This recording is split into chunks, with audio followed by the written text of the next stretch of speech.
নাহমাদুহু ওয়া নুসাল্লি আলা রাসূলিল কারীম, আম্মা বাদ।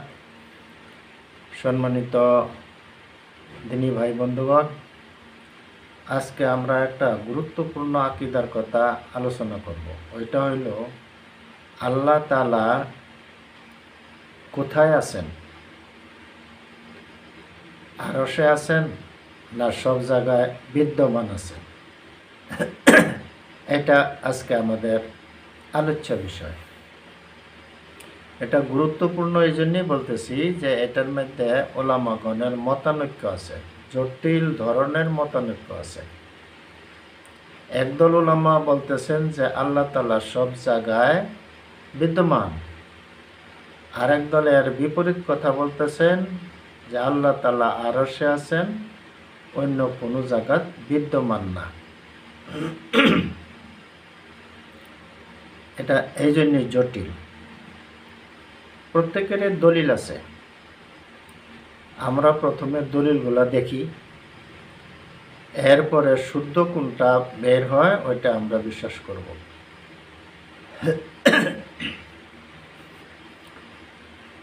যে দলে বলতেছেন যে আল্লাহ তাআলা সব জায়গায় বিরাজমান, ওনাদের দলিল হইল 10টা আয়াত।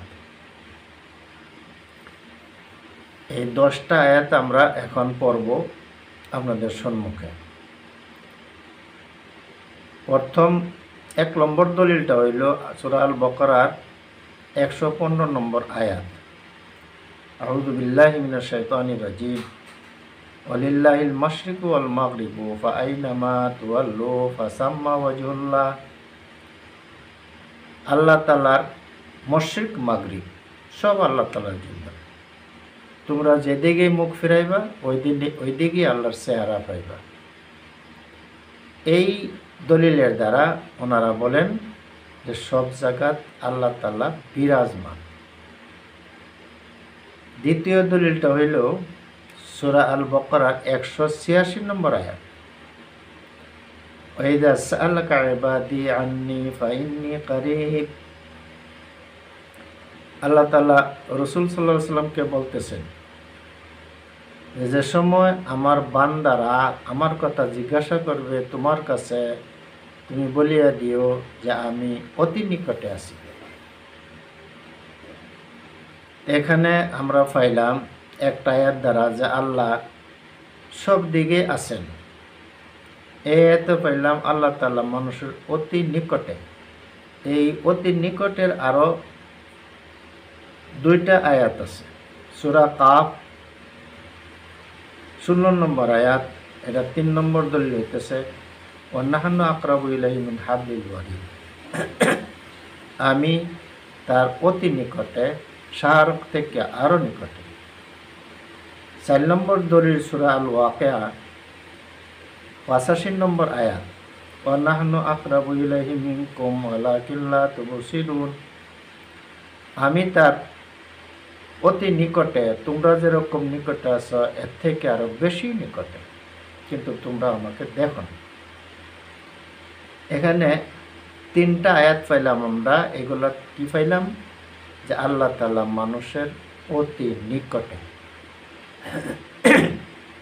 মোট 4টা দলিল গেল, আর 6টা দলিল আছে। ওইগুলোতে আমরা পাইমু আল্লাহ তাআলা মানুষের সাথে থাকেন। এর 5 নম্বর থেকে শুরু করতেছি। সূরা তওবার 40 নম্বর আয়াত। ইয ইয়াকুলু লিসাহিবিহি লা তাহজান ইন্নাল্লাহা মা'ানা। যখন তিনি বললেন নিজের সাথীকে যে চিন্তা করবেন না, নিশ্চয় আল্লাহ তাআলা আমাদের সাথে আছেন। এটা রাসূলুল্লাহ সাল্লাল্লাহু আলাইহি সাল্লাম গারে সূরা হযরত আবু বকর সিদ্দিক রাদিয়াল্লাহু তাআলা আনহুকে বলছিলেন। এখানে কি পাইলাম? ইন্নাল্লাহা মা'ানা, আল্লাহ তাআলা আমাদের সাথে আছে। এরকমই বাকি 5টা দলিল। খালি আমি আয়াতগুলো পড়ব আর সাধারণ একটা তরজমা করে দিব সংক্ষেপে। সূরা তাহা 6 নম্বর দলিল 46 নম্বর আয়াত। ক্বালা লা তাখাফা ইন্নানি মা'কুমা আসমাউ ওয়া আরা। আল্লাহ তাআলা বলতেছেন তোমরা দুজন ভয় করো না। মূসা আলাইহিস সালাম আর হারুন আলাইহিস সালামকে বলছে, ইন্নানি মাআকুমা, আমি তোমাদের দুজনের সাথে আছি। এটা ফেরাউনের কাছে পাঠাইবার সময় এটা বলছিলেন। এখানে আমরা কি পেলাম? ইন্নানি মাআকুমা, তোমরা দুজনের সাথে আছি। তারপরে হইল 7 নম্বর দলিল, সূরা শুআরা 62 নম্বর, আলা কাল্লা ইন্না মাইয়া রাব্বি সায়াহদিনি। তিনি বললেন, কখনো না, আমার রব আমার সাথে আছেন, আমার রাস্তা দেখেন। এটাও আল্লাহ তাআলা বলছেন, এটা মূসা আলাইহিস সালামের কথা। যে সময় উনি বনি ইসরাইল লইয়া সাগরের নিকটে আসছেন পার হইবার জন্য, ওই সময় ফেরাউন তার লস্কর লইয়া সামনে উপস্থিত। এই সময় বনি ইসরায়েলের মানুষে মূসা আলাইহিস সালামকে বলছিলেন যে আমরা তো ওখানে ধরা খেয়ে গেলাম।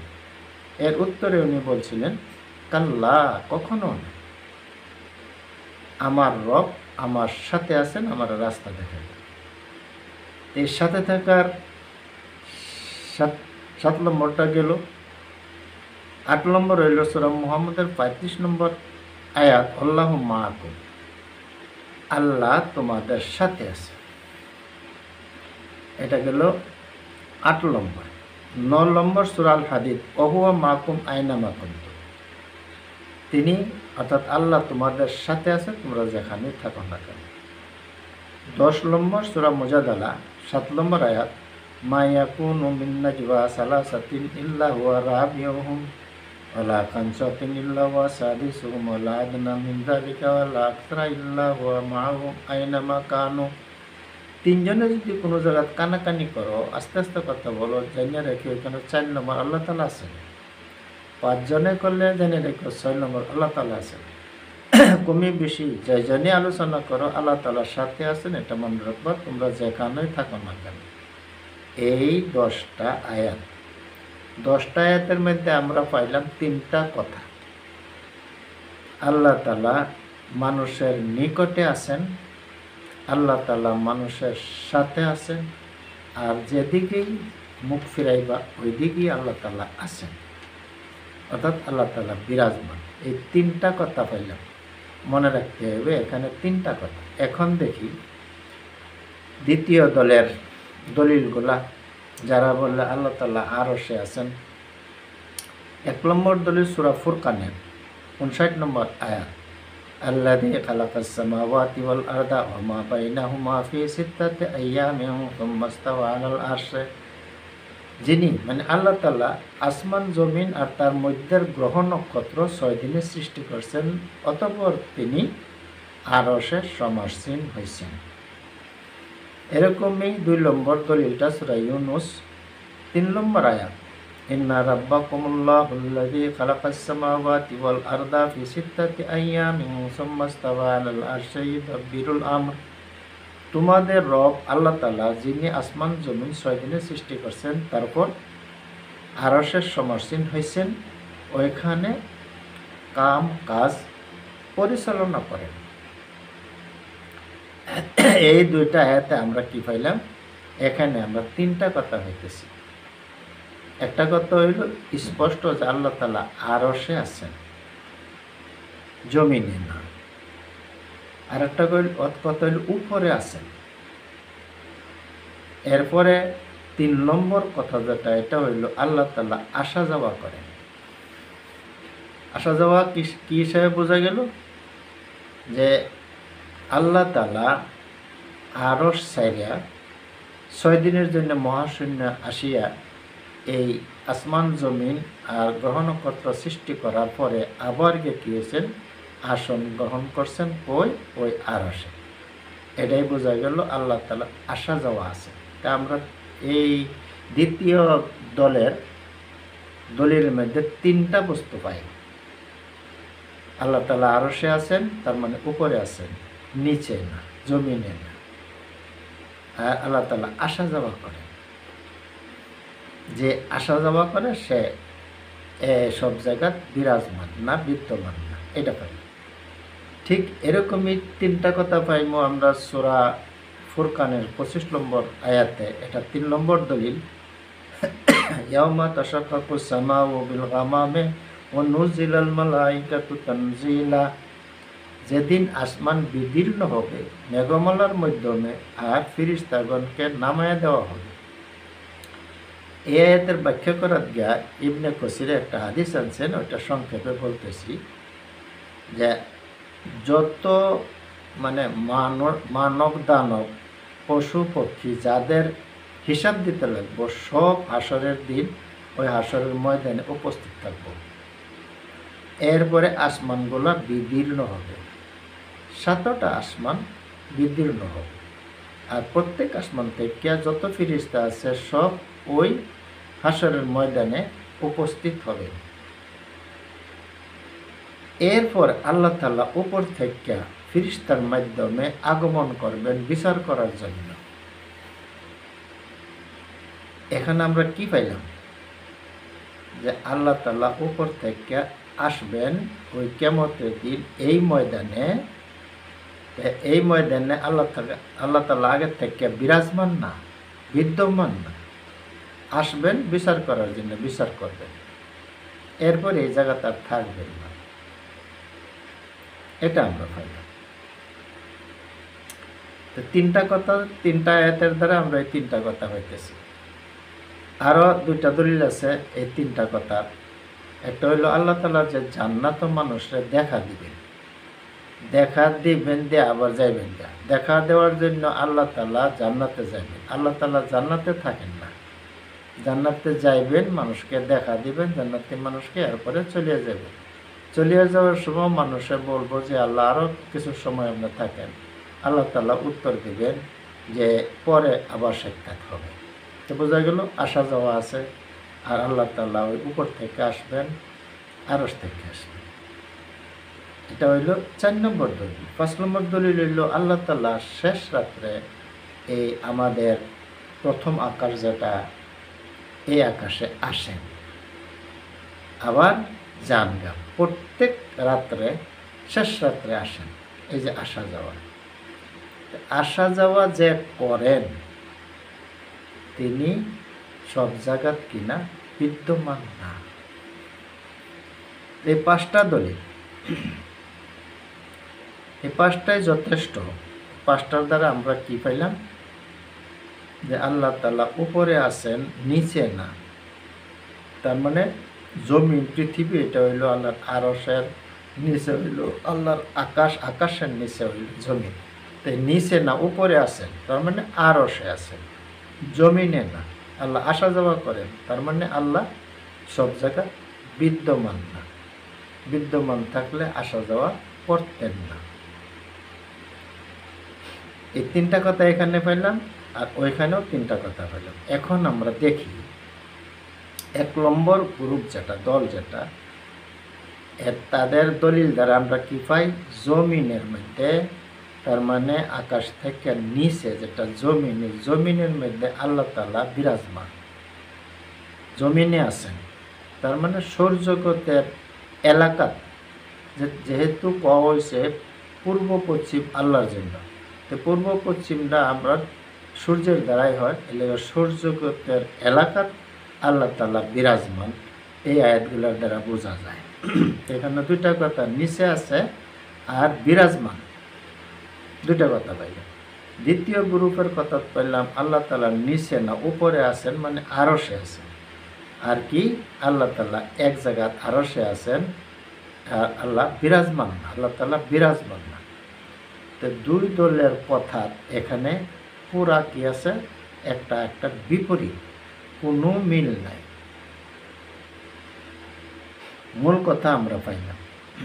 এই জন্যই ওলামা গণের মধ্যে মতভেদ থাকলেও বড় বড় ওলামারা এটারে মিলাইছেন, একতা করছেন, সমতা করছেন। আমরা এখানে দেখি কিভাবে এখানে একতা করা যায়, সবেরই এক প্লেটও আনা যায়। এটা এভাবেই এক প্লেটও আমরা আসতে পারি যে আল্লাহ তাআলার জাত, সত্তা আরশ আছেন, উপরে আছেন, আর আল্লাহ তাআলার সত্তা সব জায়গায় বিরাজমান না, যেহেতু তিনি আসা যাওয়া করেন। আর আল্লাহ তাআলার গুণাবলী যেটি এইগুলা সব জায়গায় বিরাজমান। ১ নম্বর দলে যে দলিলগুলা আনছেন 10টা আয়াত, এইগুলার দ্বারা 3টা কথা পাইলাম।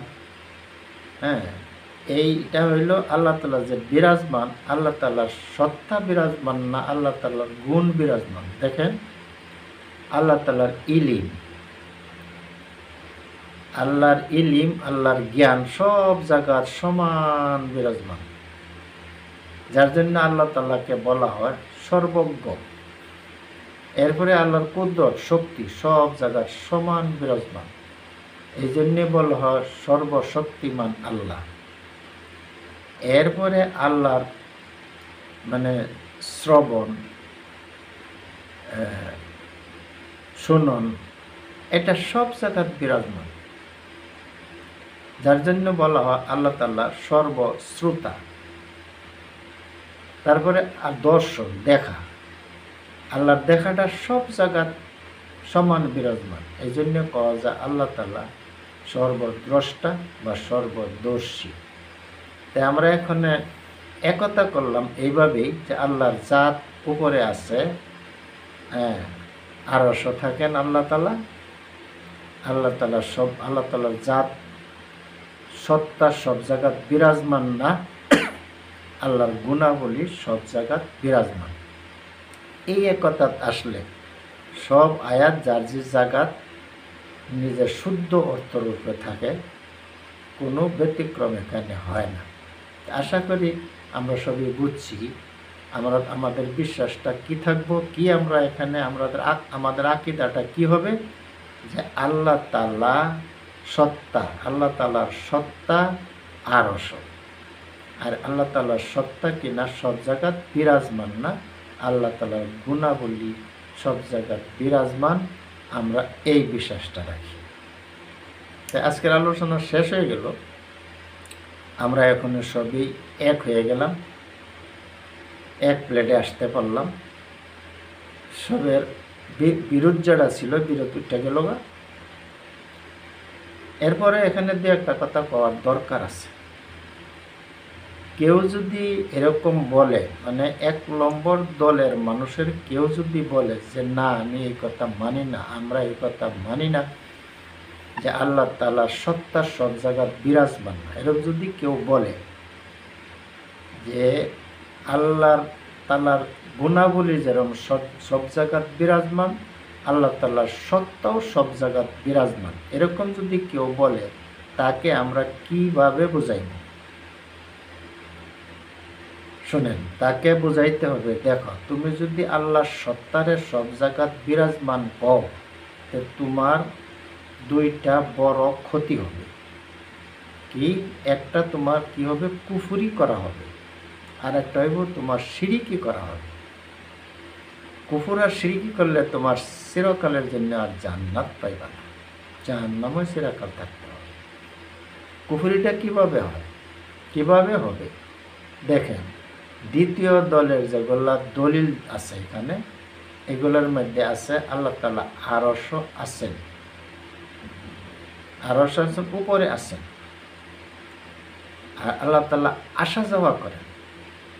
এই যে আসা যাওয়া করার যেগুলা দলিল আমরা পাইলাম, আল্লাহ কিয়ামতের দিন আসবেন, জান্নাতি মানুষরা আসিয়া জান্নাত আসিয়া দেখা দিবেন, আবার চলিয়ে যাবেন। এই যে এই দলিলগুলারে তোমার দ্বারা অস্বীকার করা হবে। আল্লাহ তাআলার জাতরে যদি সব জায়গায় বিরাজমান কও, এখানে দেখা যায় বিরাজমান না, তো বলতে হবে আল্লাহর জাত বিরাজমান না। তুমি যদি আল্লাহর জাতেরই বিরাজমান কও, তো তুমি এই দলিলগুলারে অস্বীকার করলা, আর অস্বীকার করলে এর এক অবিশ্বাসী, এর এক কাফির, তোমার কুফরি করা হইল। এরপরে শিরিক কিভাবে হয়? শিরিক হয়, তুমি যদি আল্লাহর সত্তারে সব জায়গায় বিরাজমান কও, তো তুমি একাকাররে স্বীকার করলা, তার মানে হুলুল স্বীকার করলা। হুলুল কারে কয়? একাকার হয়। 1 গ্লাস পানি 1 চামচ চিনি দিলেন, গুলার পরে পানির সাথে মিলে গেল, একাকার হয়ে গেল। তুমি যদি বিরাজমান মানো আল্লাহ তাআলার সব জায়গায়, আল্লাহর জাতের যদি বিরাজমান মানো, আল্লাহ তাআলা সবের মধ্যে একাকার হয়ে গেল। একজন মানুষ পিসাব, তার মধ্যে আল্লাহ আছে, এটা বোঝা গেল। একটা গাছ, এটার মধ্যে আল্লাহ আছে। যত মানুষ আছে সবের মধ্যে আল্লাহ আছে। মানুষের আকারে আল্লাহ, কোটি কোটি আল্লাহ। নাউজুবিল্লাহ। এই জন্য বন্ডারা বলে যত কাল্লা তত আল্লাহ। এই বন্ডামের কারণে, এই আল্লাহর জাতের বিরাজমান মানার কারণে, একতা না হওয়ার কারণে, এই বুঝটা না বোঝার কারণে। যখন তুমি বলবা যে বিরাজমান, হুলুল মানলা, একাকার মানলা। এই জন্যেই বন্ডরা পীরের পূজা করে আর বলে যে সব জায়গাতে আল্লাহ আছে। আল্লাহ এরকম কোন জায়গা আছে যে জায়গাতে আল্লাহ তাআলা নাই? পীরের মধ্যে আল্লাহ আছে, তাই আমরা পূজা করি, পীরের আমরা সেজদা করি। দেখেন স্পষ্ট শিরিক, যেটা আল্লাহ তাআলা বলতেছেন ওয়াবুদুল্লাহ ওয়ালা তুশরিকু বিহি শাইআ, ইবাদত করো শিরিক ছাড়া। তারা শিরিক হিসাবে ইবাদত করে, আর তারা কি করতেছে? আল্লাহর ইবাদত করে পীরের মাধ্যমে। আর আল্লাহ তাআলার আয়াত হইল, এইটা হইল শিরিক, ইবাদত ও শিরিক। এই আয়াতের অর্থ হিসাবে, এই আয়াত হিসাবে এই মানুষগুলা মুশরিক, শিরিক করল। রাসূলুল্লাহ সাল্লাল্লাহু আলাইহি ওয়াসাল্লাম কাবার ঘর থেকে মূর্তি সরাইছিলেন কেন? এই আয়াতের কারণে। সব নবী এক আল্লাহর ইবাদত করব শিরিক ছাড়া, এই জন্য আইছেন সব নবী। যদি ভূতের মাধ্যমে ভূতের পূজা করা হয়, তো এটা শিরিক হয়ে যায়। এই শিরিক না করে ইবাদত করতে লাগবো। এইটাই হলো ইসলামের শিক্ষা, এটাই হলো রাসূলুল্লাহ ইসলামের শিক্ষা। আমরা আশা করি বুঝছি। যদি আমরা একাকার মানি, তা আমাদের দুইটা বিপদ আসবে, শিরিকের আর কুফুরির। আমরা যাতে ওইগুলা চিন্তা না করি। আমরা এখানে মিলাইছি যে আল্লাহর সত্তা উপরে আছেন, এই আল্লাহর সত্তা সব জায়গায় বিরাজমান না, আল্লাহর গুণাবলী সব জায়গায় বিরাজমান।